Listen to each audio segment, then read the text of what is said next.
Hello guys, welcome back to our channel. Last video में जो English की हमारी फर्स्ट वीडियो थी उसके अंदर हमने बात की थी जो सेंटेंस के ऊपर कि सेंटेंस कितने टाइप्स के होते हैं और कौन कौन से होते हैं। और सेंटेंसेस के अंदर मेन चीज़ क्या होती है? Word.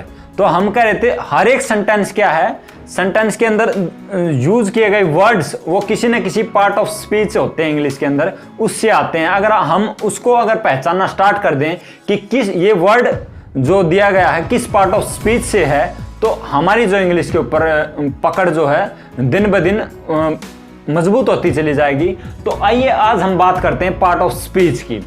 Words are divide into different kind of types called part of speech. जो वर्ड होते हैं वो डिफरेंट काइंड्स या उनको डिफरेंट टाइप्स के अंदर जो हम डिवाइड करते हैं, जिनको हम पार्ट ऑफ स्पीच कहते हैं according to their use and work they do in the sentence. जो वर्ड सेंटेंस के अंदर क्या उसका यूज है और क्या वो काम कर रहा है उस सेंटेंस के अंदर, इस आधार पर जो है हम उस वर्ड को पार्ट ऑफ स्पीच के किस पार्ट के अंदर जाएगा उसके अंदर हम डिवाइड करते हैं। तो सिर्फ और सिर्फ 8 पार्ट ऑफ स्पीच होते हैं।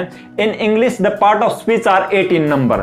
सिर्फ पार्ट ऑफ स्पीच के अंदर वर्ड्स होते हैं वो 8 पार्ट्स के अंदर हमें डिवाइड करने हैं। इतनी आसान ही बात है कि सेंटेंस सिर्फ और सिर्फ 4 टाइप के होते हैं जो हमने लास्ट क्लास के अंदर कर लिए। और जो उसके अंदर वर्ड्स यूज होते हैं वे सिर्फ 8 types of part of speech के अंदर हम उनको डिवाइड कर सकते हैं। इतनी सी बात है इंग्लिश के अंदर, और इसी के कारण जो हमारे अंदर इतना हवा बना हुआ है कि जो है हमें इंग्लिश नहीं आएगी। अगर आप इन पार्ट वर्ड्स को अगर ये पहचानने लगे गए कि जो ये वर्ड दिया गया ये नाउन है, प्रोनाउन है, एडजेक्टिव है, वर्ब है, तो हमारी क्या है दिन ब दिन पकड़ बढ़ती चली जाएगी। तो पार्ट ऑफ स्पीच क्या है? नाउन है, प्रोनाउन है, एडजेक्टिव है, वर्ब है, एडवर्ब है, प्रीपोजिशन है, कंजंक्शन है, इंटरजेक्शन है। अब अगर हम बात करें नाउन क्या होता है? Any name is noun. Definition का इतना आज कंपटीशन के इस माहौल के अंदर डेफिनेशन का ज़्यादा हम कह सकते हैं यूज नहीं हुआ। सिर्फ उसको आप समझ लें कि इस पार्ट ऑफ स्पीच का जो है मीनिंग है क्या, कौन सा वर्ड इस पार्ट ऑफ स्पीच के अंदर आएगा। तो एनी नेम इज नाउन, जो सेंटेंस के अंदर कोई भी जो हम वर्ड यूज करेंगे वो क्या होगा? नेम होगा, तो वो क्या होगा? नाउन होगा। तो फॉर एग्जाम्पल हम ले रहे हैं पुनीत इज बाथिंग, तो ये क्या है? एक नाउन है। तो ऐसे ही क्या होता है? प्रोनाउन। जिस वर्ड को हम नाउन की जगह पे यूज करेंगे वो प्रोनाउन है। जो नाउन और प्रोनाउन की जो विशेषता बताएगा वो क्या है? एडजेक्टिव है। वर्ब, जो सेंटेंस के अंदर जो क्रिया जो काम हुआ है, जो एक्शन लिया गया है, उसको जो वर्ड बताएगा वो क्या है? किसके अंदर जाएगा? वो वर्ब के अंदर जाएगा। और जो एडवर्ब क्या होगा? जो वर्ब के मीनिंग के अंदर कुछ ऐड करे, यानी एड वर्ब। जैसे हमें नाम से लग रहा है कि एड वर्ब, वर्ब के मीनिंग के अंदर जो कुछ ऐड करेगा वो क्या हो जाएगा? हमारा एडवर्ब के अंदर जाएगा। प्रीपोजिशन क्या होती है? प्रीपोजिशन होती है कि जो पोजीशन डिनोट करे पहले, कि हमें पता चले उस वर्ड का जो उसकी पोजीशन क्या है सेंटेंस के अंदर, हमें पता चले। इन है, आउट है, अप है, डाउन है। तो ऐसे जो वर्ड्स यूज होते हैं वो क्या होते हैं? प्रीपोजिशन के अंदर चले गए हमारे। आगे बात करते हैं हम कंजंक्शन की। कंजंक्शन क्या है? कंजंक्शन है एक, जैसे आप लोग रेलवे स्टेशन के ऊपर जाओगे तो उसको कहा जाएगा जंक्शन, जहां पर बहुत सी ट्रेन्स आकर मिलती हैं, बहुत सी, एक से ज्यादा जहां पर जो है पटड़ियां बिछाई गई हैं, तो उसको हम क्या कहेंगे? जंक्शन है भाई ये। तो कंजंक्शन भी ऐसा इंग्लिश के अंदर क्या काम कर रहा है? कंजंक्शन काम कर रहा है जोड़ने का, वर्ड को वर्ड से, सेंटेंस को सेंटेंस के। आप कभी भी देखना, अगर आप फिटिंग का भी काम करोगे तो क्या होगा? आप कुछ चीज अगर आपको कंजंक्शन ले आना तो वो क्या करेगा? वो पाइप को जोड़ेगा, उस साइड भी पाइप जुड़ेगी, उसके उस साइड भी पाइप जुड़ेगी। ऐसा तो नहीं होता है कि उसका दोनों तरफ से एक साइज होता है, तो उसको ही कंजंक्शन हम बोलते हैं। यानी कि जो वर्ड को वर्ड से जोड़े, सेंटेंस को सेंटेंस से जोड़ने का काम करे। तो इसका इतना यूज, इसके इम्पोर्टेंस ये है कि सेंटेंस के अंदर, वैसे तो हम देखें तो पार्ट ऑफ स्पीच तो सिर्फ 8 हैं, तो यानी कि मैक्सिमम जो है एक सेंटेंस के अंदर मैक्सिमम 8 वर्ड्स का यूज हो सकता था। लेकिन हम देखते हैं सेंटेंस के अंदर 5 के अंदर भी निमट जाता है, 10 भी, 15 भी, 20 भी, और क्या होता है और ज़्यादा भी हो जाते हैं। क्या है रीजन? रीजन है हम जो है कुछ पार्ट ऑफ स्पीच को रिपीट करते हैं, यानी कि नाउन, यानी कि आपने दो नाम यूज करने हैं, मोहित एंड राहुल, एंड लगा दिया ना, यहाँ पर एक वर्ड को वर्ड से जोड़ दिया, नाउन को नाउन से जोड़ दिया। तो ये कौन कर रहा है ये काम? ये कंजंक्शन कर रहा है, दो सेंटेंसों को जोड़ दिया। तो बड़ा सेंटेंस इसलिए तो होता है कि एक सेंटेंस को सेंटेंस से जोड़ दिया, दो सेंटेंस जुड़ के एक सेंटेंस बन गया, तो उसके अंदर 20 वर्ड्स हो गए। वो सारे के सारे इन 8 के अंदर ही तो डिवाइड करने हैं हमें। अगर इनके ऊपर पकड़ बन गई तो दैट्स ऑल, हमारा काम हो गया। इंटरजेक्शन, इंटरजेक्शन क्या होता है? कुछ सडन फीलिंग्स आना हमें, जैसे कुछ खुशी की, दुख की, तो वे क्या है इंटरजेक्शन के अंदर हमारी जाएंगी।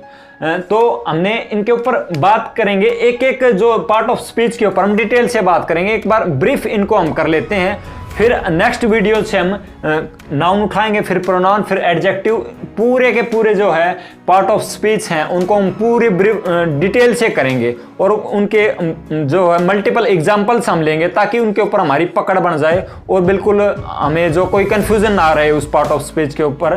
तो जैसे हम कर रहे हैं noun, any name is noun, तो डेफिनेशन के ऊपर ज्यादा ना जाते हुए हम क्या कर रहे हैं, सिर्फ उसके इसी बात के ऊपर जा रहे हैं कि इसका मतलब क्या है। क्योंकि कंपटीशन के अंदर आप स्कूल का एग्जाम तो दे रहे हो कि जो है हमें डेफिनेशन लिखनी है, सिर्फ हमें बात को समझना है नाउन होती क्या है। कोई भी नाम होगा जो सेंटेंस के अंदर यूज किया जाएगा वो नाउन के अंदर जाएगा। पार्ट ऑफ स्पीच क्या होगा उसका?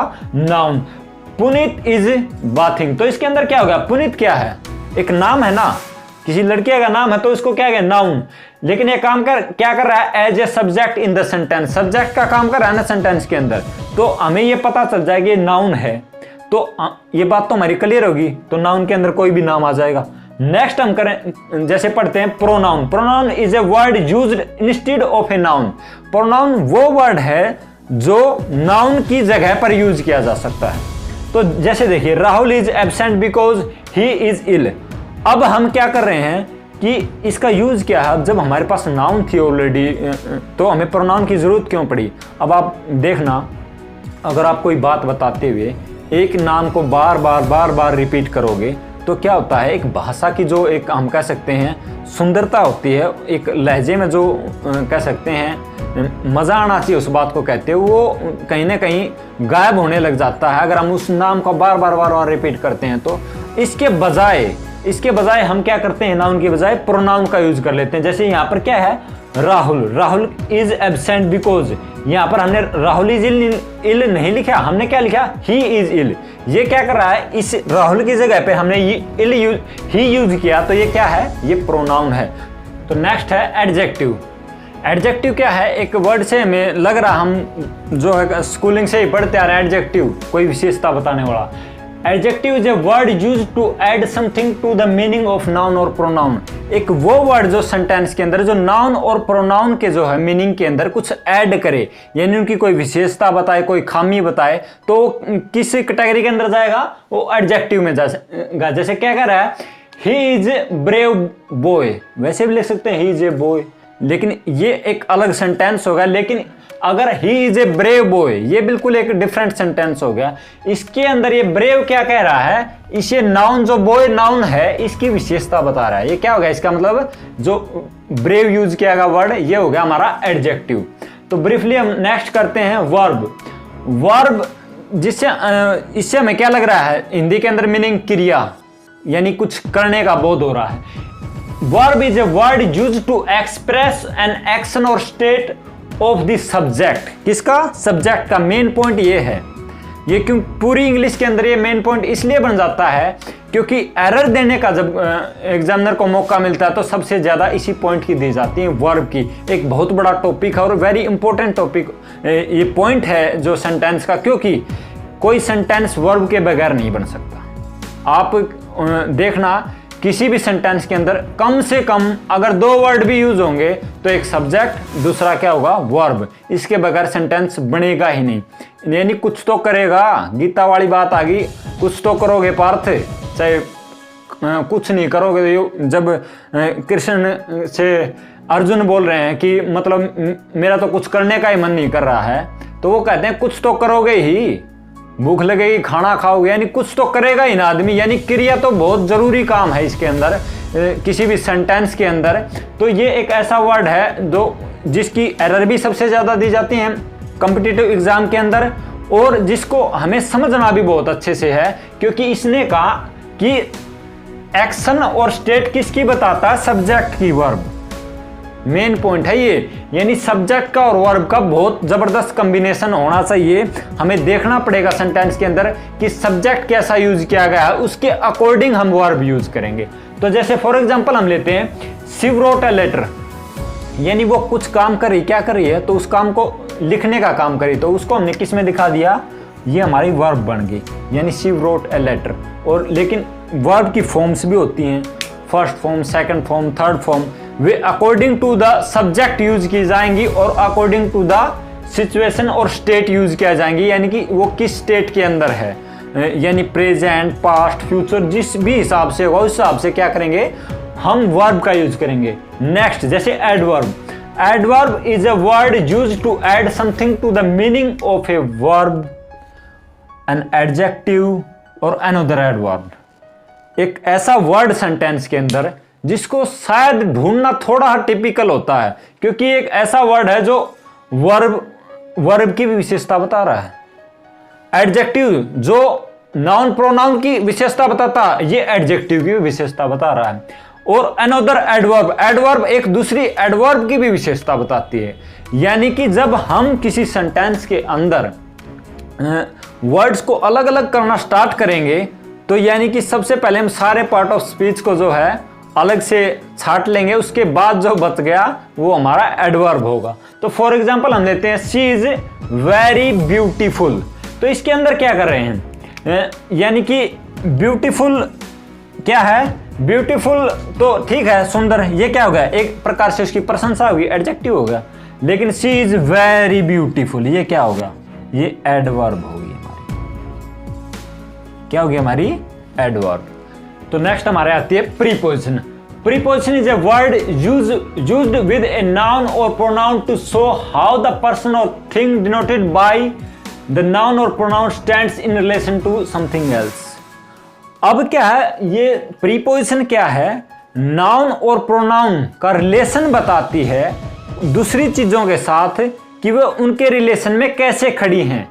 जैसे हम कहते हैं the book is on the table, तो ये बता रही है बुक का और इसका जो टेबल के ऊपर है, बुक का और टेबल का रिलेशन बता रही है। ओन, समझ में आई बात, तो ये बता रही है कि ओन है, जैसे हम इन लिख दिया तो गलत हो जाएगा। ओन का मतलब ये जो बुक है टेबल के ऊपर रखी हुई है, हमें पता होना चाहिए ना, टेबल के ऊपर रखी है। आप किसी को बोलो कि बुक रखी है तो आपको बताना पड़ेगा ना, वही ऊपर रखी है, टेबल के नीचे रखी है, अलमारी में रखी है या फिर और कहीं रखी है, तो हमें बताना पड़ता है कि वो पोजीशन बताएगा। यानी नाउन और प्रोनाउन की जो हम कह रहे हैं कि denoted stand in relation to something else. Something else यानी कि कोई दूसरी चीज है जिसके साथ नाउन और प्रोनाउन का हमें रिलेशन बताना, तो तब हम किसका यूज करते हैं, प्रीपोजिशन का। नेक्स्ट हम कर रहे हैं conjunction. Is a word used to join word to word and one sentence to other. इसके बारे में हमने बात भी की थी कि जो कंजंक्शन है वो एक वर्ड को दूसरे वर्ड को के साथ जोड़ने का काम करता है, एक सेंटेंस को दूसरे सेंटेंस के साथ जोड़ने का काम करता है। जैसे for example, Lalit and Puneet are friends, यानी ललित और पुनीत क्या है, नाउन है, दो वर्ड्स है नाउन के, लेकिन इनको जोड़ने का काम क्या कर रहा है, यहाँ पर कंजंक्शन कर रहा है। नेक्स्ट हम करते हैं interjection. Is a word which express sudden feelings, यानी कि कुछ एक हम एक कह सकते हैं ना, बिल्कुल तीव्र आवेग होते हैं हमारे कुछ, यानी एकदम से खुशी हो जाए या कुछ दुख हो जाए, तो उन फीलिंग्स को हम किसके अंदर लेके आते हैं, उन वर्ड्स को जो डिनोट करेंगे हम उनको लेके आते हैं इंटरजेक्शन के अंदर। जैसे कोई हम खेल खेल रहे हैं, एकदम से जीत जाते हैं तो बच्चों की तरह वे उछल के नहीं पड़ते हैं, तो ऐसे ही जो वर्ड्स इस खुशी को डिनोट करें तो इंटरजेक्शन के अंदर आते हैं। जैसे हम बिल्कुल बहुत ज़्यादा इस वर्ड का यूज करते हैं इंग्लिश के अंदर, hurrah we have won the match, यानी एकदम से हुर्रा, ये क्या बता रहा है, हम खुश हो गए, बिल्कुल एकदम से खुशी से झूम रहे हैं, तो इसलिए हमने इंटरजेक्शन का प्रयोग किया। तो हमारे आठों पार्ट ऑफ स्पीच का हमने जो एक ब्रीफ इंट्रोडक्शन ले लिया है, जिससे आपको एक अंदाजा हो गया है कि इंग्लिश इतनी ही है, सेंटेंसेस कितने टाइप्स के थे, 4, और उनके जो आगे जो उनके अंदर जो वर्ड यूज किए गए सिर्फ 8 पार्ट्स के अंदर हमें डिवाइड करने।